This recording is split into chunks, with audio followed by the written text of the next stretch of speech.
Alors on m'a demandé de vous parler des événements de notre temps, la signification des événements de notre temps. Je crois que c'est effectivement un sujet qui est tout à fait approprié parce que nous vivons des temps particulièrement graves, des temps où l'histoire s'accélère. Et nous voyons des signes avant-coureurs des choses dernières qui ont été annoncées par les prophètes. Alors bien sûr, c'est un sujet tellement vaste qu'il nous faudrait des jours et des jours pour pouvoir en faire le tour. Et dans le peu de temps dont nous disposons, nous serons obligés de schématiser, de simplifier bien des choses. Mais j'espère que nous pourrons avoir une idée de l'urgence des temps dans lesquels nous vivons et surtout de la nécessité qui est la nôtre de nous préparer à la rencontre du Seigneur. Parler des événements de notre temps, c'est essentiellement parler du livre de l'Apocalypse. Alors, ça va être notre sujet essentiel pendant ces jours, tout en étant bien conscient que le livre de l'Apocalypse est un livre difficile, et je ne prétends pas avoir la réponse à toutes les questions que ce livre pose. Et c'est pourquoi, pour introduire ce texte, je vais prendre une lecture non pas dans le livre de l'Apocalypse, parce qu'on ne peut pas comprendre le livre de l'Apocalypse sans parler au préalable des prophéties de Daniel. Et ce soir, je m'attacherai spécialement à faire une étude rapide des prophéties de Daniel, et ce n'est que demain que j'aborderai le sujet de l'Apocalypse. Je voudrais lire d'abord dans le livre du prophète Daniel, par conséquent, au chapitre 12, c'est-à-dire le dernier chapitre du livre du prophète Daniel.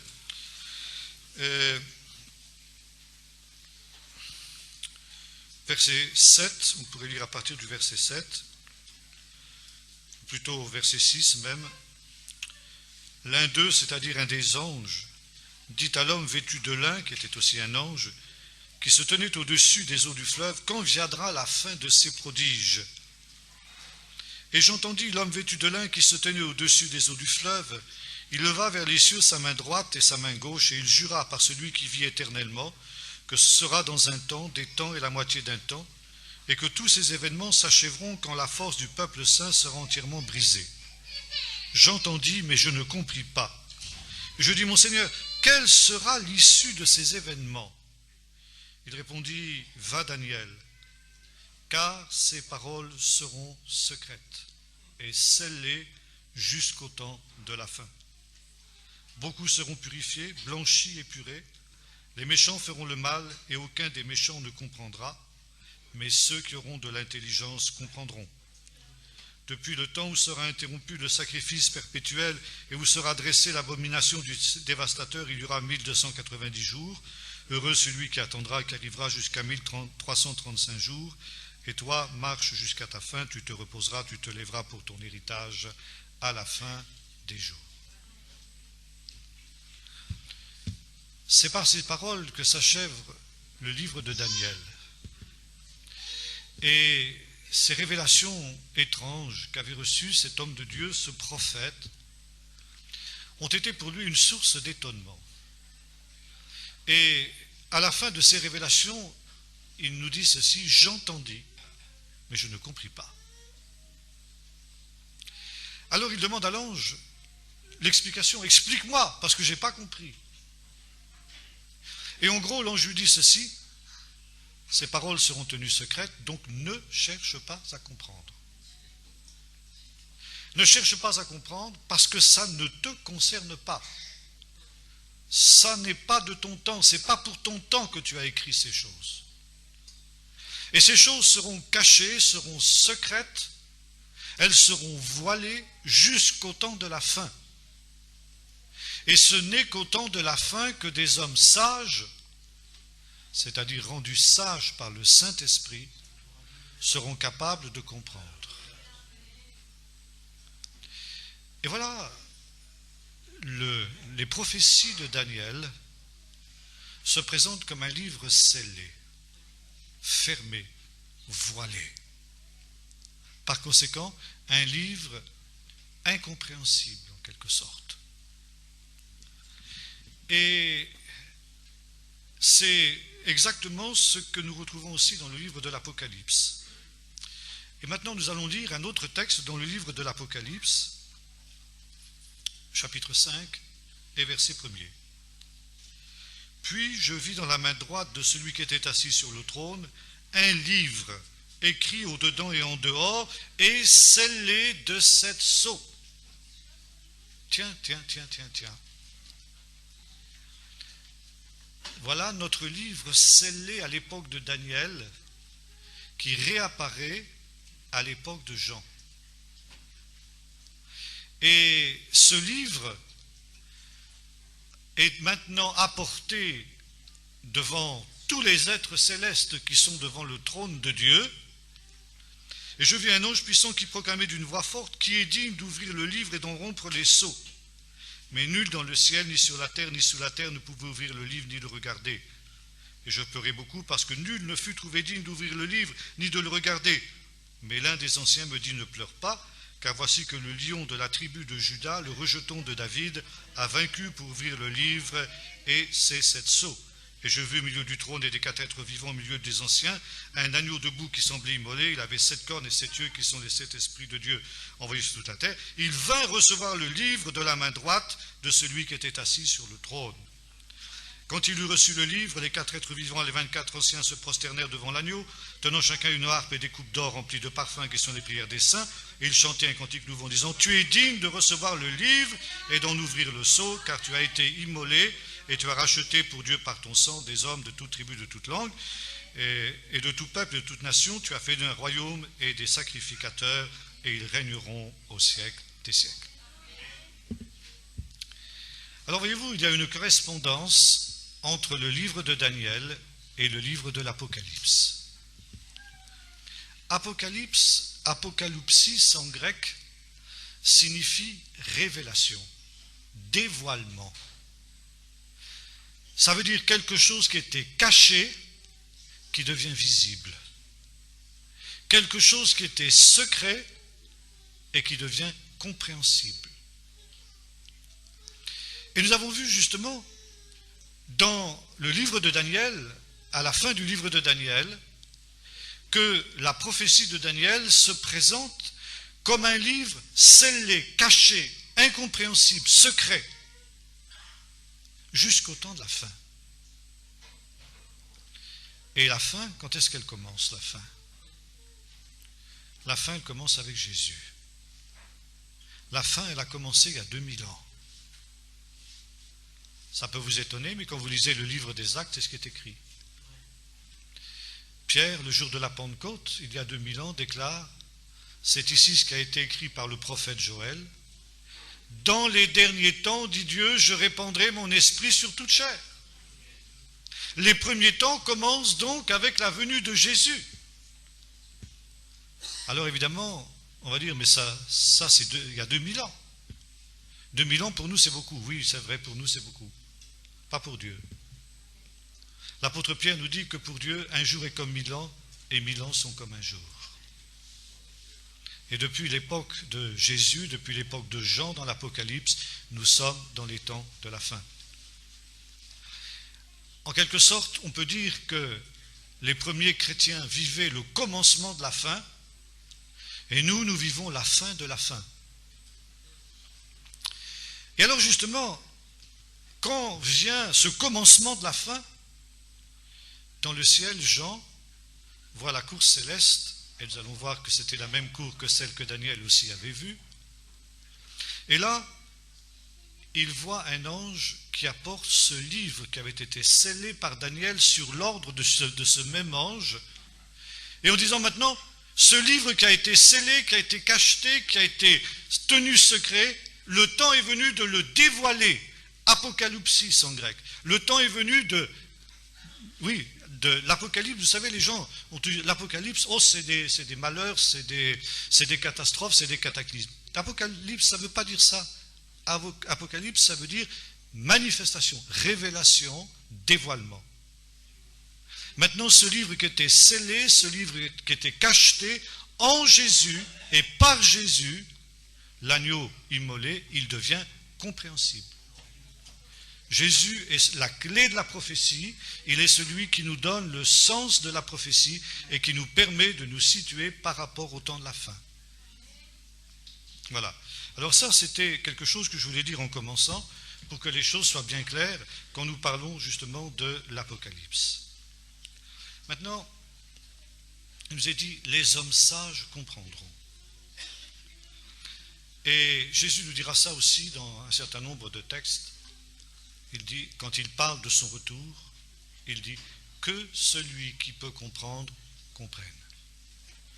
Car si ces choses sont maintenant révélées, manifestées, elles ne le sont pas pour tous. Et Jésus disait cela aussi à ses disciples quand il parlait en parabole. Les disciples un jour demandent à Jésus, pourquoi est-ce que tu parles à cette foule en parabole?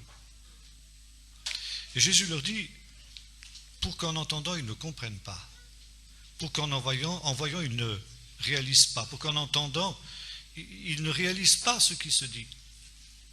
Parce que Dieu a voulu fermer leurs yeux, leurs oreilles et endurcir leur cœur. Parce qu'il ne leur a pas été donné à eux de connaître les mystères du royaume de Dieu, mais heureux vos yeux s'ils voient, heureux vos oreilles si elles entendent, parce que beaucoup de prophètes et de justes ont voulu entendre ce que vous voyez et ne l'ont pas entendu, voir ce que vous voyez et ne l'ont pas vu. À vous, il vous a été donné de connaître les mystères du royaume des cieux. Et voyez-vous, ces mystères qui étaient cachés dans les prophéties de Daniel et qui sont maintenant révélés, qui sont maintenant manifestés en Jésus, elles ne le sont que pour ceux qui sont les véritables disciples de Jésus, et ceux-là seuls sont capables de comprendre le sens des événements que nous vivons en ces temps. Alors ça, c'était un deuxième point sur lequel aussi je voulais m'arrêter. Alors maintenant, revenons à ces prophéties de Daniel. Le prophète Daniel a eu deux grandes visions qui sont essentielles pour comprendre les temps dans lesquels nous vivons, justement.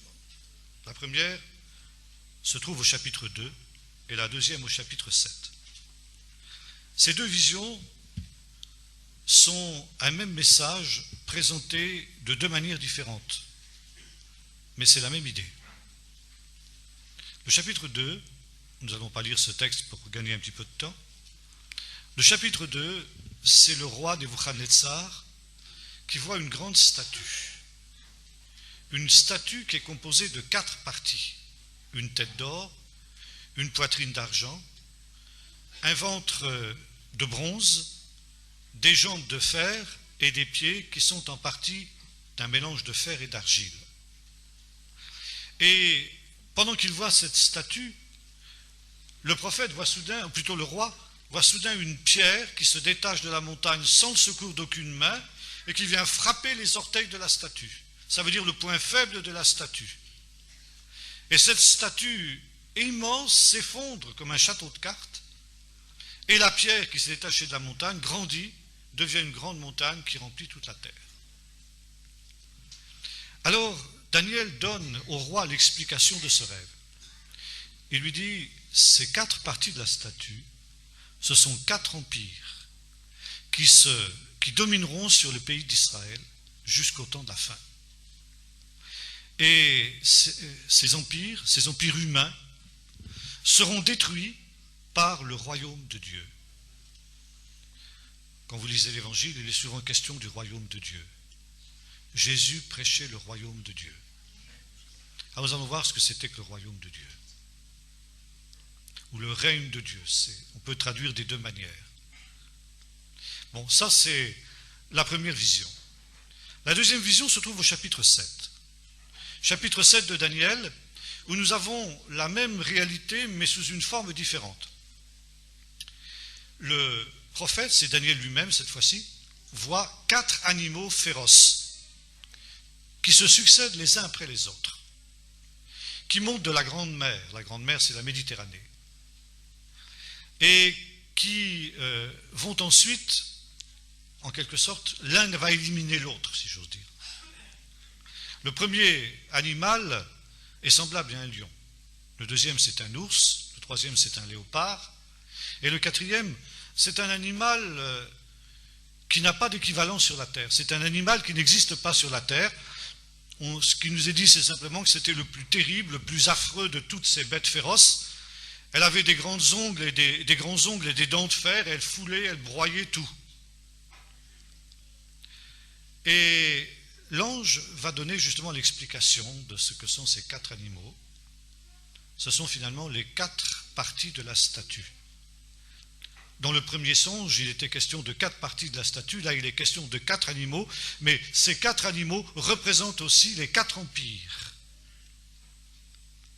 Et ces 4 empires, l'ange les identifie. Le premier empire, qui est représenté dans le premier songe par la tête d'or et dans le deuxième songe par le lion, c'est l'empire babylonien. Nebuchadnezzar est roi de Babylone et Daniel lui dit, le premier empire c'est toi, roi. Tête d'or, donc quelque chose de précieux. Lion, le lion aussi, le roi des animaux. C'est l'empire le plus évolué. Après toi, viendra, dit Daniel, un autre empire qui sera moindre que le tien. Et cet empire, il le désigne, c'est l'empire des Mèdes et des Perses. C'était un empire qui était composé de 2 peuples, les Mèdes et les Perses. C'est pourquoi la poitrine de la statue avait aussi 2 bras, présentaient les Mèdes et les Perses. Et dans la vision des animaux, cet empire des Perses et des Mèdes est représenté par un ours.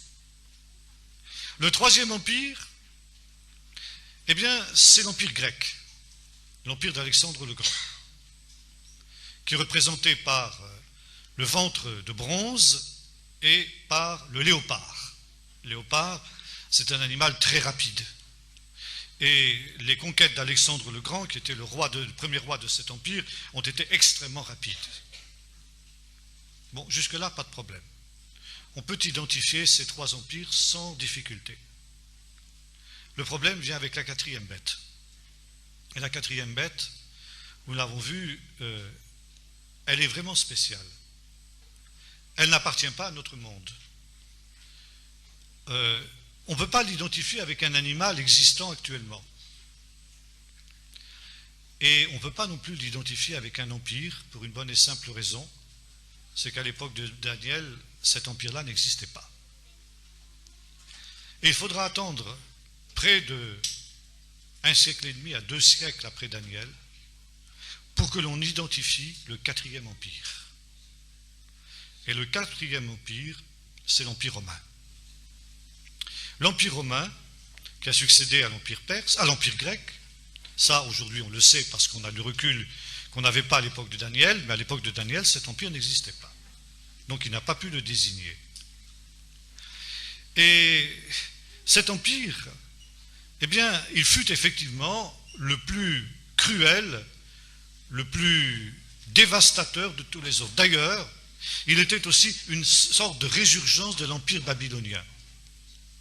C'est pourquoi on le retrouve aussi dans le livre de l'Apocalypse sous le nom de la Grande Babylone.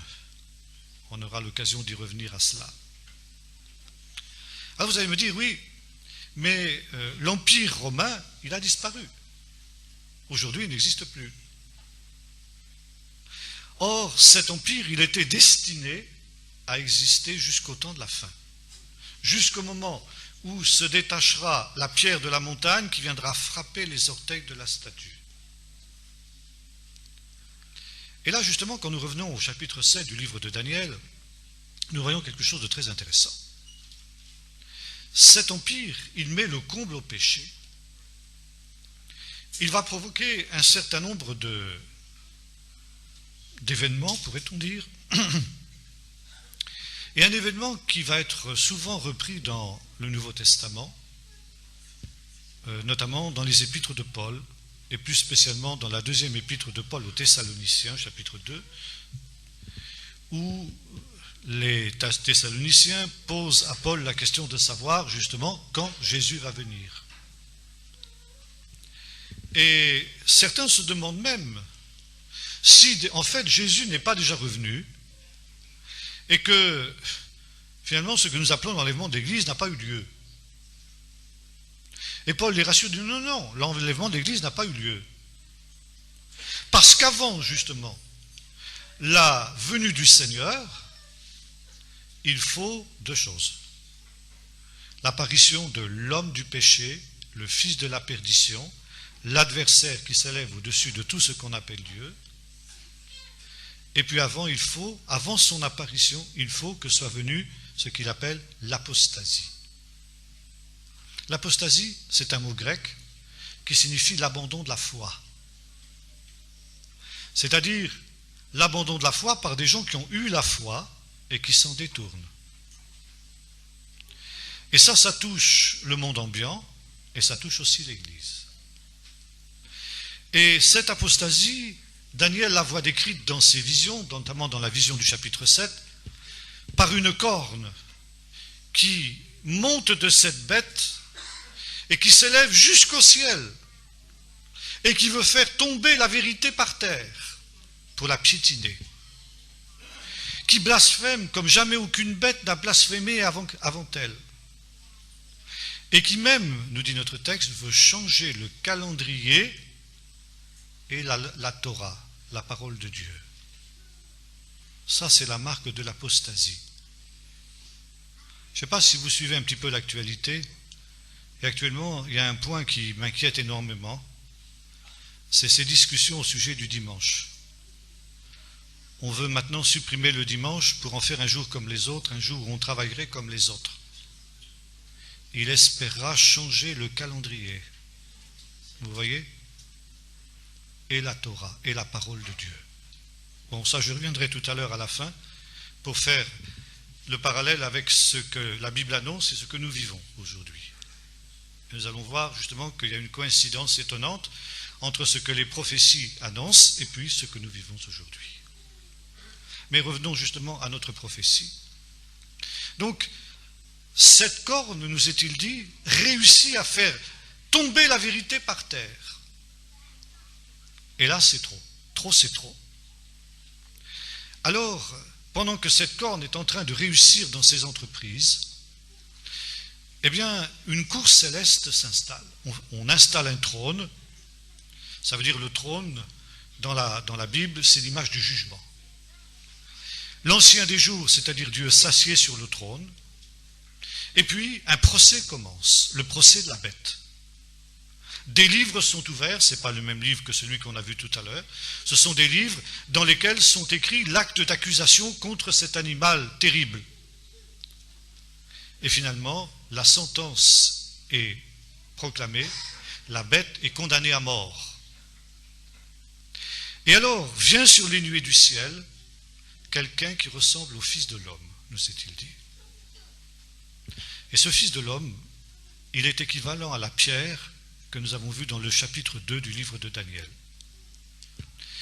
Voyez-vous, comme souvent dans les prophéties, une bête, ou bien ici le Fils de l'homme, c'est à la fois le royaume et le roi de ce royaume.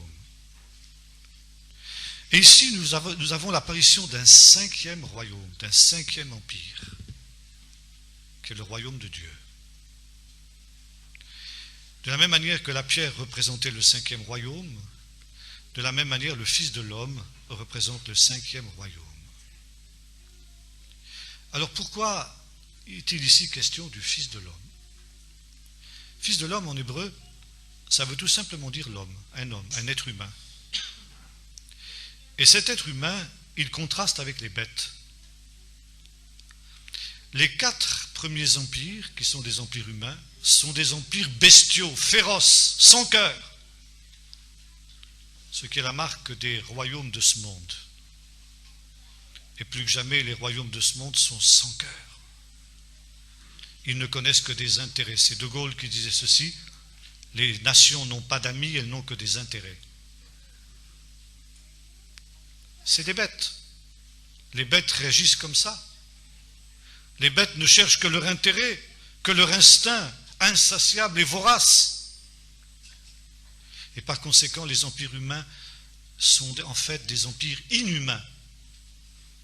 Mais le cinquième empire, le royaume de Dieu, sera un empire humain, complètement différent des autres, qui prendra en compte justement, comme le dit le chapitre 11 du livre du prophète Ésaïe, le sort des petits, le sort de ceux qui souffrent, le sort de ceux qui sont humiliés. Et aussi, bien sûr, ce Fils de l'homme, c'est non seulement le 5e royaume, mais c'est aussi le roi de ce royaume, c'est-à-dire le Messie. Et ce roi, il reçoit d'une part la couronne, mais il reçoit aussi l'ordre d'exécuter le jugement contre la bête. Et voyez-vous, le Fils de l'homme, tel que nous le retrouvons dans les évangiles, c'est-à-dire Jésus, c'est aussi le juge du dernier jour. Et là, nous voyons apparaître l'idée du jugement dernier. Le Fils de l'homme viendra avec la puissance de la gloire de Dieu, et il rassemblera tous les hommes pour leur faire rendre compte de ce qu'a été leur vie. Et ce sera la condition préalable à l'instauration de ce royaume de Dieu, ce royaume de justice, de paix, de miséricorde, qui sera le royaume de Dieu, le royaume du Fils de l'homme, le 5e royaume. Et c'est alors que la bête est tuée et elle est jetée au feu.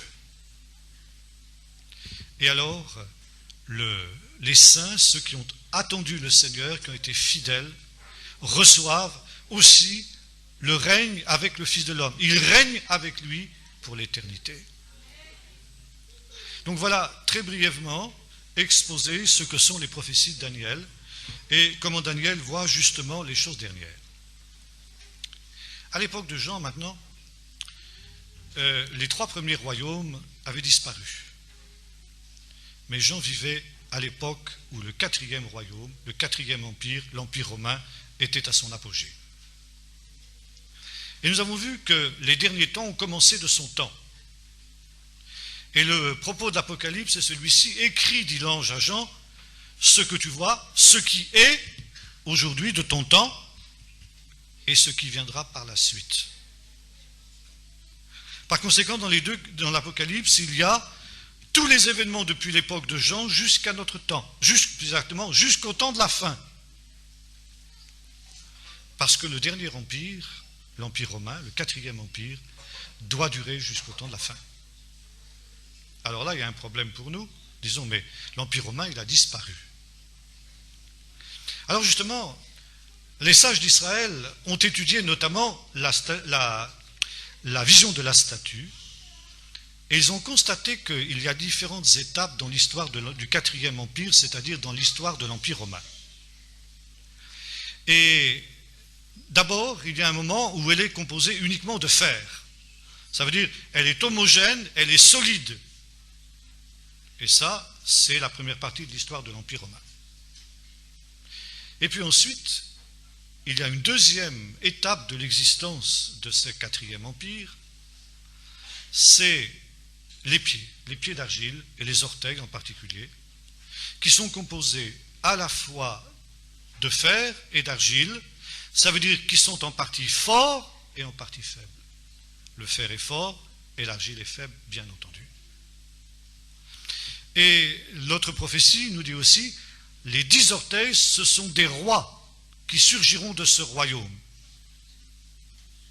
Bon, 10, c'est un chiffre symbolique. Ça ne veut pas dire qu'il n'y aura que 10 rois. Ça veut dire qu'il y aura un certain nombre de rois. Ça veut dire, au temps de la fin, l'Empire romain, qui a d'abord été homogène, se divisera en un certain nombre de royaumes, qui seront en partie faibles et en partie forts. Et quand nous lisons le chapitre 11 du livre de Daniel, nous voyons que ces royaumes se font même la guerre entre eux. Bon. Or, nous savons que dans les premiers siècles de notre ère, l'Empire romain a éclaté pour former les nations d'Europe telles qu'elles existent aujourd'hui. Et finalement, l'Europe, telle que nous la connaissons, est le résultat de l'évolution de l'Empire romain. Et voyez-vous, dans l'histoire de l'Europe, il y a toujours eu ce souvenir et cette nostalgie de l'Empire romain. Et les Européens ont toujours rêvé de reconstituer l'Empire romain. C'est d'abord Charlemagne qui, en l'an 800, a créé ce qu'il appelait le Saint-Empire romain germanique. Plus près de nous, alors je passe, il y a eu Napoléon. Napoléon s'est proclamé empereur. Pourquoi croyez-vous qu'il s'est proclamé empereur? Comme les empereurs romains, il a construit l'Arc de Triomphe. Comme les empereurs romains, il avait des insignes qui étaient ceux justement des empereurs de Rome. Son fils, qui devait lui succéder, qui ne l'a pas fait, portait le nom de roi de Rome. Et le but de Napoléon, c'était de reconstituer l'Empire romain à partir de l'Europe. C'est la raison pour laquelle il a guerroyé jusqu'aux extrémités de l'Europe, jusqu'en Russie. Là aussi, ce fut un échec. Encore plus près de nous, quelle était la visée d'Hitler? Hitler aussi rêvait de reconstituer l'Empire romain. Et il avait appelé son projet le Reich en allemand, ça veut dire l'Empire. Son but était de créer ce qu'il appelait la forteresse Europe, qui serait justement une résurgence de l'Empire romain. Et c'était allié en cela avec le chef de l'Italie qui était Mussolini. Là aussi, ça n'a pas réussi. Et après la guerre, eh bien finalement les Européens se sont dit, ce n'est pas par la guerre qu'il faut reconstituer l'Empire romain. Chaque fois que nous essaierons de reconstituer l'Empire romain par la guerre, nous échouerons. Il faut le faire par des traités. Et ça, vous lisez ça dans le chapitre 11 du livre de Daniel. Je n'ai pas le temps de prendre tous ces textes, il faudrait prendre les textes un à un. Mais là, je suis obligé de vous faire ça très très vite parce qu'on n'a pas le temps. Mais il nous est dit ceci, que ces royaumes se feront la guerre. Et puis finalement, ils concluront des alliances humaines. Des alliances humaines. Tout en parlant avec fausseté les uns vis-à-vis des autres. Et au lendemain de la guerre, on a créé ce qu'on appelait le traité de Rome, qui a été le point de départ de l'Europe unie, de la communauté européenne telle que nous la voyons aujourd'hui. Et voyez-vous, cette Europe qui est en train d'émerger et qui émerge vraiment sous nos yeux, et qui maintenant, cette unification de l'Europe, elle s'accélère, il y a maintenant la monnaie unique, il y a toutes sortes de politiques communes, de telle sorte que nous ne sommes plus dirigés par Paris, mais nous sommes dirigés par Bruxelles, le siège de l'Europe pour le moment. Sûrement qu'il finira par être transféré ailleurs. Mais pour le moment, c'est Bruxelles. Mais qu'est-ce que nous voyons ici? La résurgence de l'Empire romain. Maintenant, il y a un autre élément. Si nous revenons justement à l'histoire de Daniel, au chapitre 2, la vision de la statue, il nous est dit qu'il y avait deux éléments qui marqueront justement l'Empire romain des derniers temps. C'est que ce sera des alliances contre nature, comme il y a une alliance contre nature si on veut mélanger le fer et l'argile. Et finalement, les hommes des derniers temps, dit le prophète Daniel, essaieront de mélanger ce qui ne peut pas se mélanger, l'argile et le fer. Et ce sera leur point faible. Et c'est la raison pour laquelle ce projet non plus n'aboutira pas. Et ce qui est très intéressant, c'est de noter, quand j'étais jeune, que déjà nos pasteurs nous enseignaient cela. Moi qui faisais de l'histoire, je me disais, il y a un problème. C'est que moi, à l'école, j'ai appris que l'Empire romain, il s'étendait sur les deux rives de la Méditerranée. Or, l'Europe, elle ne s'étend que sur la partie nord de la Méditerranée. Et cela jusqu'à il y a quelque temps.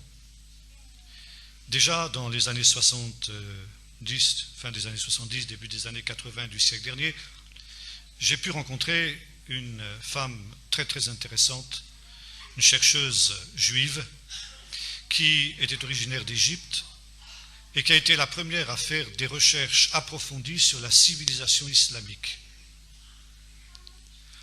Et cette femme était mariée avec un homme qui était président de la Commission des droits de l'homme à l'ONU, donc qui était au courant de choses secrètes que la plupart des communs des mortels ne connaissaient pas. Et dès le début des années 80, elle nous avait alertés en disant il y a quelque chose de grave qui est en train de se tramer dans les coulisses. C'est ce qu'elle appelait le projet Eurabia. C'est-à-dire, elle avait les protocoles qu'elle a pu nous montrer, où déjà du temps du président français Giscard d'Estaing, il y avait eu des accords secrets entre la communauté européenne et la Ligue arabe pour créer une union entre les deux rives de la Méditerranée, entre le monde européen et le monde islamique. Et notamment une intégration démographique, scientifique, culturelle, linguistique, etc., économique et monétaire entre le monde arabe et le monde occidental. Le prix de cette alliance, c'était que l'Europe aligne sa politique vis-à-vis d'Israël sur celle du monde arabe, c'est-à-dire, finalement, se tourne contre Israël, ce qui est aussi conforme à ce qui est annoncé dans les prophéties. Or, ce qui était secret dans ces années 70-80 est maintenant public. On parle du dialogue des deux rives de la Méditerranée. On parle de cette intégration et maintenant le projet Eurabia est connu de tous. Sarkozy, notre président, en est un des plus ardents partisans. Il milite à fond pour cela. Et c'est la raison pour laquelle nous nous trouvons aujourd'hui dans une situation très très particulière où il y a une islamisation. Et cette femme, je l'ai rencontrée il y a quelques semaines de cela quand j'étais en Suisse dans mon dernier voyage. Et elle me disait, je suis en train de terminer un livre dans lequel je montre que nous sommes vendus déjà au monde islamique. Et nos dirigeants ont été payés à coups de pétrodollars pour fermer les yeux sur la pénétration du monde islamique dans nos pays. Le fer et l'argile qui tentent de s'unir et qui ne réussiront pas. Maintenant, quand vous lisez le livre de l'Apocalypse et le livre de Daniel aussi, nous retrouvons justement cette bête. Cette quatrième bête de Daniel, nous la retrouvons exactement dans le livre de l'Apocalypse. Et elle est décrite d'une telle manière qu'on ne peut pas se leurrer sur son identité. C'est bien de l'Empire romain qu'il s'agit. Et il nous est dit que cette bête, elle monte de l'abîme et elle va à la perdition. Ça veut dire, c'est une bête sans foi ni loi. D'après le prophète, d'après Paul, dans la deuxième aux Thessaloniciens, c'est une bête qui ne respecte aucun Dieu. C'est une bête qui est athée. Et aujourd'hui, la religion mondiale qui est en train de grandir, c'est l'athéisme. L'absence de Dieu, c'est une religion. Elle a ses prêtres, elle a ses dogmes, elle a tout ce qu'il faut pour progresser. Et cette bête qui est athée et qui s'élève contre tout ce qu'on appelle Dieu, qui veut détruire toute la loi de Dieu, elle est nihiliste, elle n'a aucun espoir, aucune visée. Elle monte de l'abîme et elle retourne à l'abîme. Et tous ceux qui vont se laisser entraîner par elle iront à l'abîme avec elle. Ça, c'est le grand avertissement que l'Apocalypse nous adresse. Celui qui suit cette bête va aller à la perdition et à l'abîme avec elle parce qu'elle n'a pas d'autre but que d'aller à la perdition. Et cette bête, nous est-il dit, elle était, elle n'est plus et elle reparaîtra. Et nous retrouvons ce qu'il y avait dans le livre de Daniel, à savoir qu'il y aura une éclipse, une disparition de cette bête et une réapparition de cette bête au temps de la fin. Or, aujourd'hui nous vivons un temps où cette bête est en train de renaître sous nos yeux, est en train de reparaître.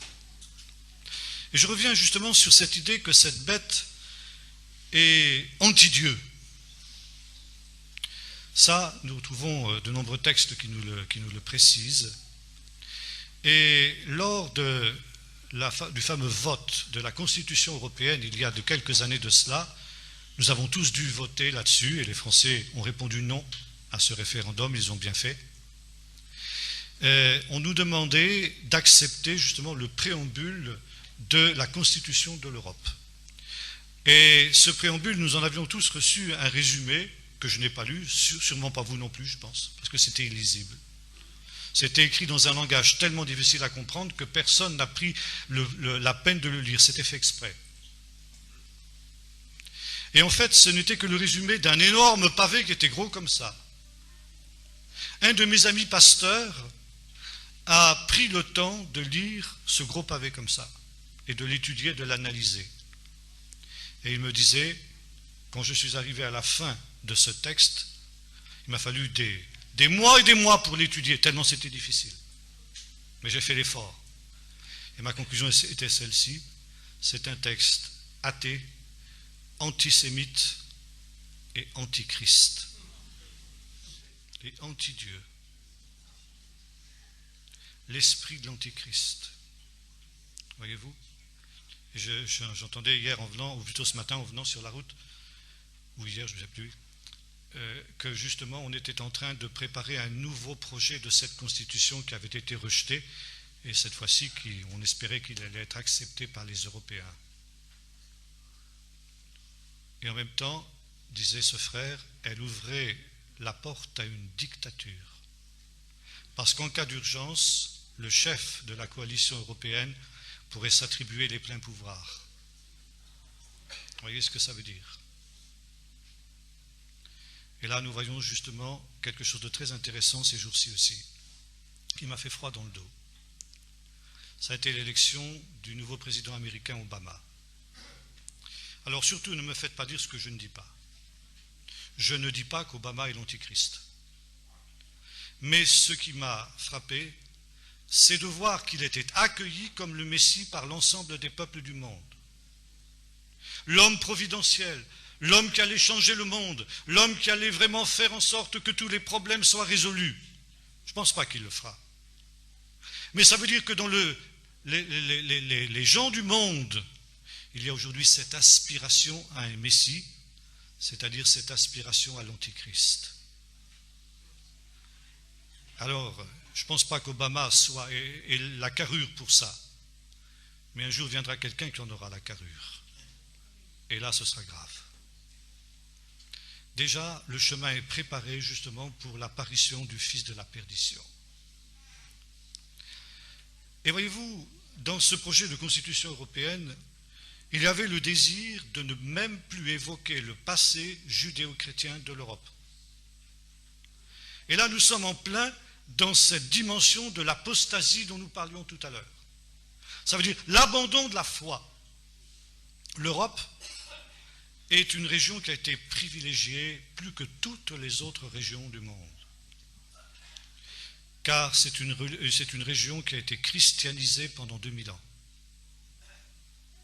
Je ne sais pas si vous savez que lorsque le grand apôtre de la Chine, Hudson Taylor, est arrivé en Chine au XIXe siècle, quand il a un des premiers convertis, un peu des premiers chrétiens chinois convertis, un jour lui a dit cet évangile que vous nous avez apporté là en Angleterre, vous l'avez depuis combien de temps?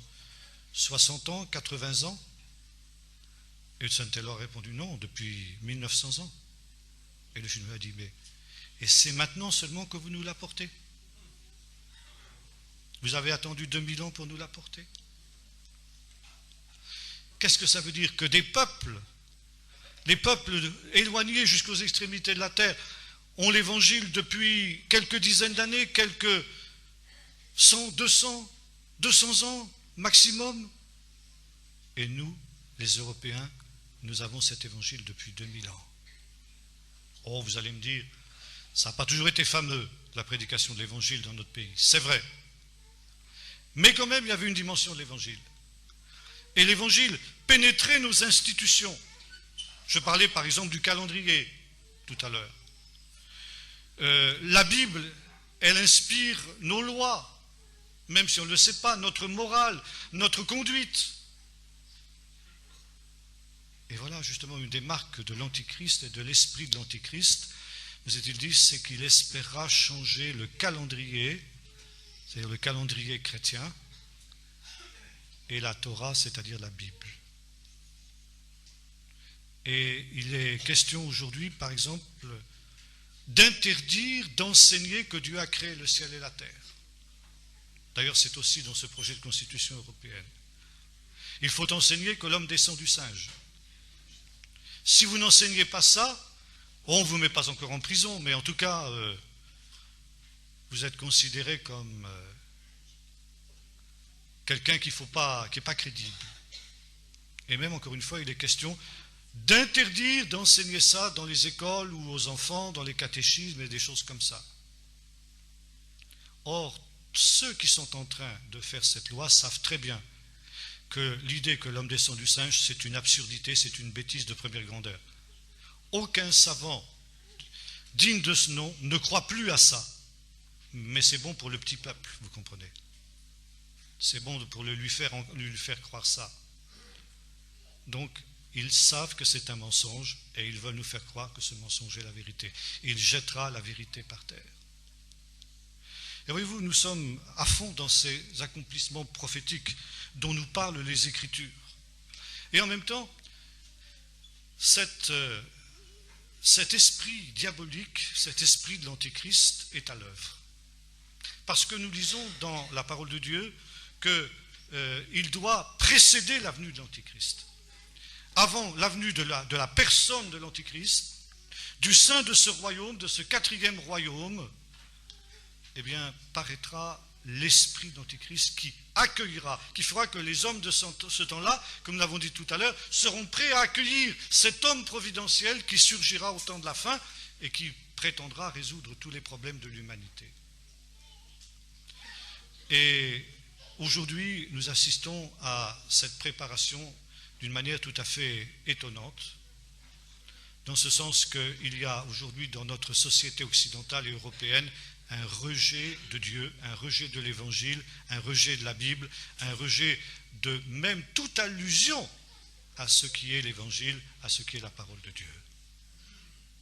Vous savez que, par exemple, au niveau des écoles, les enseignants chrétiens n'ont pas le droit de parler de Dieu, n'ont pas le droit d'évoquer la Bible. C'est un sujet interdit, c'est un sujet tabou, etc. Par contre, toutes les pires aberrations, la promotion de l'homosexualité, la promotion de toutes les déviations les pires, n'est-ce pas, sont quelque chose qui est tout à fait admis, qui est tout à fait prôné même. Et est-ce que vous pensez que Dieu ne va pas juger ceux qui ont eu le privilège d'entendre la parole de Dieu pendant 2000 ans et qui aujourd'hui la rejettent? C'est pourquoi nous avons droit vers un jugement. Et ça, c'est quelque chose que nous voyons poindre maintenant. Au moment où les Européens penseront arriver au but et penser que leur culture, leur vision peut s'étendre au monde entier, peut créer un empire universel, de l'Europe partira un empire universel, nous dit la Bible. Et cet empire universel, nous le voyons déjà paraître sous nos yeux.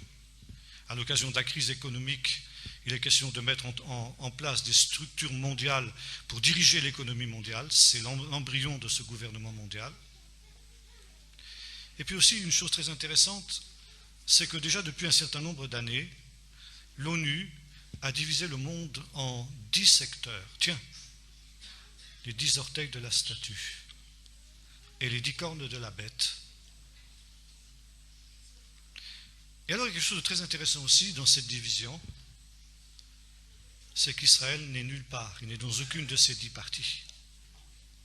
Comme si l'État d'Israël n'appartenait pas à notre monde, comme si l'État d'Israël était hors du monde.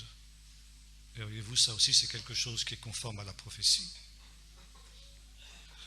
Et enfin, et ce sera mon dernier point, ce qui est peut-être le plus alarmant, c'est que cet esprit de ténèbres, cet esprit qui va à la perdition, il n'est pas simplement à l'œuvre dans le monde qui nous entoure, il est aussi à l'œuvre dans l'Église. Et nous retrouverons justement à la fin du livre d'Apocalypse, j'en parlerai Dieu voulant dans les jours qui viennent, la grande prostituée qui chevauche la bête. La grande prostituée qui est le contraire de l'épouse. L'épouse, dans la Bible, c'est l'image de l'Église fidèle. La prostituée, c'est l'image de l'épouse infidèle. Et souvent, depuis très longtemps, depuis les réformateurs, on a considéré que cette grande prostituée était l'Église romaine. Je pense en effet que l'Église romaine sera amenée à jouer un rôle prépondérant, mais il y a un serviteur de Dieu, maintenant dans la gloire, que j'ai connu et approché de près, certains peut-être le connaissent, il s'appelait Ove Falk, c'était un Danois. Et quand il était jeune évangéliste, il avait eu une vision. Et le Seigneur lui avait montré la grande prostituée. Et cette grande prostituée était composée de toutes les églises, y compris des églises pentecôtistes. Oh, pas toutes, bien sûr. Mais ça veut dire que toutes les églises sont touchées par l'esprit de l'Antichrist, par l'esprit d'apostasie. C'est-à-dire, nous dit l'apôtre Paul, que dans les derniers temps, les hommes auront l'apparence de la piété, mais ils auront renié ce qui en fait la force. Et quand nous lisons justement, on en parlera demain, les lettres aux églises de l'Apocalypse, nous voyons justement côte à côte, dans les mêmes églises, à la fois les apostats et les vainqueurs. Ils sont assis sur les mêmes bancs. Apparemment, rien ne les sépare. Ils chantent les mêmes cantiques, ils prient les mêmes prières, ils lisent la même Bible, ils écoutent les mêmes prédications. Les uns sont des vainqueurs et les autres sont des apostats. En fonction justement de l'attitude qu'ils ont vis-à-vis de l'écoute de la parole de Dieu. Les vainqueurs, ce sont ceux pour lesquels la parole de Dieu est primordiale, où Dieu est le premier dans leur vie. Les apostats, ce sont ceux qui se sont laissés endormir, séduire par tout ce qu'il y a dans le monde, qui n'est pas forcément mauvais. Ce n'est pas seulement le péché, ça aussi bien sûr, et nombreux sont les chrétiens qui se sont laissés séduire par le péché. Je visite parfois des églises, en tant que pasteur en diaspora, comme je disais tout à l'heure, où, excusez-moi, mais pour un certain nombre de chrétiens, il n'y a plus aucune différence entre eux et le monde. Ils sont habillés comme les gens du monde, ils chantent la même musique que ce qu'il y a dans le monde, ils vivent une vie dissolue et déréglée comme les gens du monde, parce qu'ils vivent soit en concubinage, soit dans des conditions de ce type-là, sans que les pasteurs ne disent rien et ne les reprennent. Et ça ne les empêche pas de chanter des cantiques à la gloire de Dieu, Christ est mon roi, etc. Ce sont des menteurs. Ce sont des gens qui se trompent eux-mêmes par de faux raisonnements. Et ce sont des gens qui sont séduits par l'esprit de l'Antichrist. Ils sont déjà des apostats. Alors, et ce sera mon dernier mot pour ce soir, dans cette introduction, demain Dieu voulant, nous essaierons d'aller plus loin dans cette réflexion, mais je voudrais conclure en disant ceci. La parole de Dieu est en train de s'accomplir à la lettre. Je disais tout à l'heure, Jean vivait le commencement de la fin. Nous vivons la fin de la fin. Et depuis quelques années, quelques mois même, les choses s'accélèrent d'une manière absolument inouïe, je dirais. Non seulement parce qu'il y a cette séduction, mais je pourrais aussi vous parler de la séduction qui a atteint le peuple d'Israël. Ça aussi, c'est quelque chose qui est annoncé par les prophéties. Le peuple d'Israël est en train de se laisser corrompre, de se laisser séduire par justement tout ce qui vient de l'adversaire et va se trouver sans le savoir dans des situations extrêmement graves, extrêmement dramatiques, où il faudra rien moins que l'intervention du Seigneur pour qu'il soit sauvé. Et quand Israël sera dans cette situation-là, alors ce sera les tout derniers moments de l'histoire humaine, car le Seigneur reviendra pour sauver Israël. Et ça se met en place à toute vitesse sous nos yeux. Là aussi, il faut pouvoir comprendre les événements, mais moi qui les suis de près, je peux vous dire que c'est quelque chose qui peut se produire beaucoup plus rapidement que ce que nous imaginons, ce que nous pensons. Alors, dans quel temps sommes-nous? Dans quelle situation nous trouvons-nous aujourd'hui dans ce monde? eh bien, je dirais il est minuit moins 5. Et encore, peut-être encore minuit moins 1 au cadran de l'histoire. Et là, les événements se précipitent et peu de chrétiens, c'est ça qui m'afflige le plus, sont capables de le discerner, de le voir. Il y a 40 ans de cela, juste après la guerre des 6 jours, quand Jérusalem était redevenue juive, accomplissant aussi ainsi une prophétie de Jésus qu'on trouve dans Luc 21, verset 23, tout le monde évangélique disait « Jésus revient ». Et on pensait que dans les années qui suivent, eh bien, nous serions tous dans le royaume de Dieu. Et puis, 40 ans ont passé, et le Seigneur n'est pas revenu. Et comme le dit la parabole des Vierges, on assiste maintenant à l'assoupissement spirituel. Je me souviens d'un frère pasteur qui me disait, il y a quelque temps, « Oh, depuis que je suis enfant, j'entends dire que Jésus revient. Maintenant, je suis un vieil homme, et Jésus n'est toujours pas revenu. » Alors si pendant les 50 ans qui viennent de s'écouler, Jésus n'est pas revenu, peut-être qu'il va encore falloir attendre 50 000 ans pour que le Seigneur revienne. Voilà où on en est aujourd'hui dans le monde chrétien, dans le monde évangélique. Et on ne se rend pas compte que les choses sont en train de se mettre en place sous nos yeux parce qu'il y a un esprit d'aveuglement, il y a un esprit d'assoupissement spirituel qui vient de l'adversaire. Pour que justement, comme le disait Jésus à ses disciples, eh bien, il a aveuglé leurs yeux et il a endurci leur cœur pour qu'en voyant, ils ne comprennent pas, pour qu'en entendant, ils ne réalisent pas, et pour qu'ils ne se convertissent pas et qu'ils ne soient pas guéris. Et c'est le drame de toute une partie aujourd'hui, même du monde évangélique, même du monde pentecôtiste, charismatique, etc. Cette inconscience vis-à-vis des temps dans lesquels nous vivons. Et alors justement, Jésus disait, « Heureux sont vos yeux s'ils voient, vos oreilles si elles entendent. » Et justement, ces jours nous sont donnés pour que nous puissions voir, ouvrir les yeux sur ces choses qui ont été annoncées d'avance, qui étaient cachées, qui étaient scellées jusqu'au temps de la fin et qui sont dévoilées maintenant parce que ces temps sont les temps derniers. Et c'est les temps justement où les sceaux sont ouverts et où soudain les mystères du royaume de Dieu sont révélés, mais peu sont capables de le discerner. Il faut l'intelligence. Il faut l'intelligence qui vient du Saint-Esprit pour les voir. Il faut l'intelligence qui vient du Saint-Esprit pour les comprendre. Mais si nous comprenons ces choses, nous sommes heureux. Et à la fin, justement, de son enseignement, Jésus demande à ses disciples, « Avez-vous compris ces choses ?» Alors, je ne sais pas si vous avez compris ce soir. J'ai conscience qu'il aurait fallu des heures et des heures pour vous expliquer en détail tout ce que je viens d'essayer de vous brosser très rapidement. Mais peut-être que vous commencez un peu à comprendre quand même qu'il est beaucoup plus tard que ce qu'on pense. Même si vous n'avez peut-être pas tout compris ce que je vous ai dit ce soir, en tout cas, ce qu'il faut comprendre, c'est ça. C'est que les choses sont en train de s'accélérer. Avez-vous compris ces choses, dit Jésus? Et les disciples ont dit oui. Et voilà ce qu'a dit Jésus. Vous êtes heureux, à condition que vous les mettiez en pratique. Et ici, ce n'est pas simplement pour une vaine curiosité, parce que vous savez, ça peut être très humain, ça. Vouloir savoir pour être un petit peu supérieur aux autres. Moi, je sais ce que les autres ne savent pas. Et si ça ne change rien dans votre vie, ça ne sert à rien du tout. C'est même pire qu'avant. Il aurait mieux valu ne pas comprendre.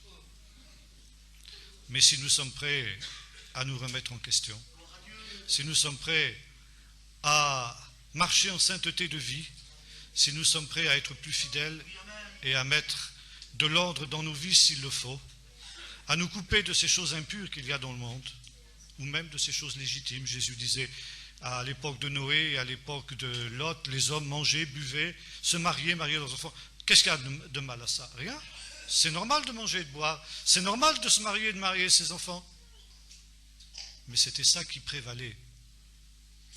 Ils étaient tellement occupés à ces choses légitimes de la vie qu'ils ne voyaient pas venir la catastrophe. Nous avions un pasteur palestinien de Bethléem qui est venu faire une tournée dans notre région de Bretagne au printemps dernier. J'en parlerai peut-être. Et ce pasteur vit dans une église sous la domination de l'islam. Et là, c'est la persécution à un degré qu'on ne peut pas imaginer. Son frère, quand il s'est converti à Jésus, a été battu jusqu'à ce qu'il en meure. Il en est mort. Lui-même, on lui a tiré dessus 4 fois. Il a une balle qui est logée dans son épaule que les médecins n'ont pas réussi à extraire. L'église a été plastifiée 13 fois. Quand j'étais là-bas la première fois, 2 jeunes filles, 18 et 20 ans, 2 sœurs, qui venaient se convertir à Jésus-Christ, ont été retrouvées égorgées dans leur lit. Et ce pasteur, quand il venait en France, disait, vous savez, nous là-bas, on sait ce que c'est que le réveil. Parce que pour nous, se tourner vers Jésus, on sait ce que ça coûte. On sait que ça nous coûte un prix. Et au milieu de nous, il y a des vrais ou il n'y a personne. Si on s'attache à Jésus-Christ, c'est parce qu'on est vraiment convaincu qu'il faut le faire, on est prêt à payer le prix. Mais vous, ici en France, disait-il, il était très déçu par la France. Je l'ai revu le mois dernier et il me disait qu'il avait été vraiment déçu par son voyage en France, au milieu des chrétiens de France. Et il nous disait ceci, oh, aujourd'hui vous dites, il fait trop froid pour que j'aille à l'église, je vais rester chez moi. Le dimanche, on vous dit, il fait trop chaud pour que j'aille à l'église, je vais rester chez moi. Quand vient le temps de la réunion de prière, vous dites, oh mais il y a la leçon du judo du petit, c'est plus important, etc. Ils mangeaient, buvaient, se mariaient, mariaient leurs enfants. Ça veut dire que le Seigneur n'était pas premier dans leur vie. Les choses normales de la terre, pour ne pas parler des choses impures, étaient premières. Alors, aujourd'hui, la question essentielle qui se pose est celle-ci. Êtes-vous parmi les apostats ou parmi les vainqueurs? Chacun doit s'examiner lui-même. Et là, je remets simplement devant vous cette interpellation de ce pasteur. Est-ce que la moindre excuse est bonne pour négliger ce que Dieu attend de vous? L'obéissance à sa parole, l'obéissance à ses commandements. Oui, mais Seigneur, tu sais que il faut d'abord que je fasse ceci. Vous savez, quand on a des enfants, les parents savent bien que quelquefois, quand on demande à l'enfant, fais ceci, attends, attends, je suis en train de faire ceci, je ferai après. Eh bien, le Seigneur aussi entend de ses enfants la même chose. Attends, Seigneur. Il y a des choses plus importantes que ça dans ma vie. Alors s'il y a quelque chose de plus important dans ta vie, tu as une idole. Et l'idolâtrie est le pire péché qu'un homme puisse commettre. Et aujourd'hui, il faut briser les idoles pour être prêt quand le Seigneur viendra. Prions le Seigneur.